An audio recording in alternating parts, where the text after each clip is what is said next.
to Commandant Matsui, who shakes hands all around. I assume the role of spokesman and explain to Mr. Tanaka of the Japanese embassy that we infer that the city is to be burned down. Tanaka denies this with a smile. Statement by the Japanese military posted throughout the city. The municipality of Nanking is quiet. The herds of refugees who fled for their lives from the midst of death have met with the gentle soothing of the Japanese army. The Imperial Army entered the city, put their bayonets into sheaths, and stretched forth merciful hands in order to examine and to heal, diffusing grace and favor to the excellent true citizens. Many thousands of refugees cast off their former absurd attitudes of opposing Japan and clasped their hands in congratulation for receiving assurance of life. Looking down, one sees a playground for Nanking children with soldiers and Chinese children playing joyfully on all sides. The proclamation on the handbills, which airplanes scattered over the city, saying the Japanese are the only real friends of the Chinese and would protect the good, of course meant no more than most of their statements. And to show their sincerity, they raped, looted, and killed at will. In these hard times, it is certainly a lifesaver to be in a gang.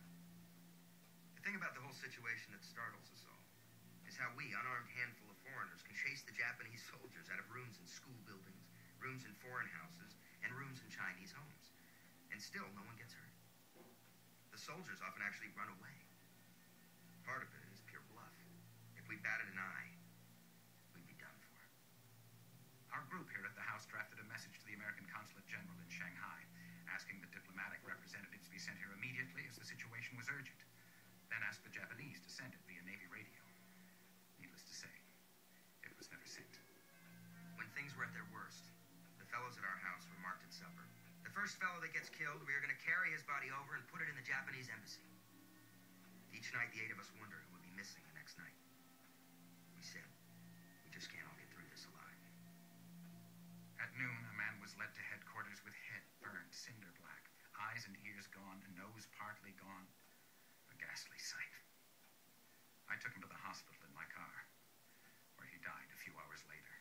His story was that he was one of a gang of some 100 who had been tied together, then gasoline thrown over them, and set afire. December 24th, the day before Christmas. About 10 o'clock, I was called to my office by a high military advisor. Miss Minnie Watrin, our American Minnie, a proper lady to the core. She believes in her girls and guards them the way a hen guards her chicks. I shall never forget her marching at the head of some 400 female refugees through the town, right past groups of vagabonding Japanese soldiers, to guide the refugees to the safety of her girls' camp in Jingling College. And now something terrible has happened to our Minnie. The request was that they be allowed to pick out prostitute women from our 10,000 refugees. They said they wanted 100. They feel if they can start a regular licensed place for the soldiers, then they will not molest innocent or decent women. And with hands clenched in horror, Minnie is forced to watch as authorized underlings force their way into her girls' assembly hall, filled with hundreds of good girls. She's not going to hand over even one of them willingly. But then, a number of young refugee girls step forward, evidently former prostitutes. Minnie is speechless.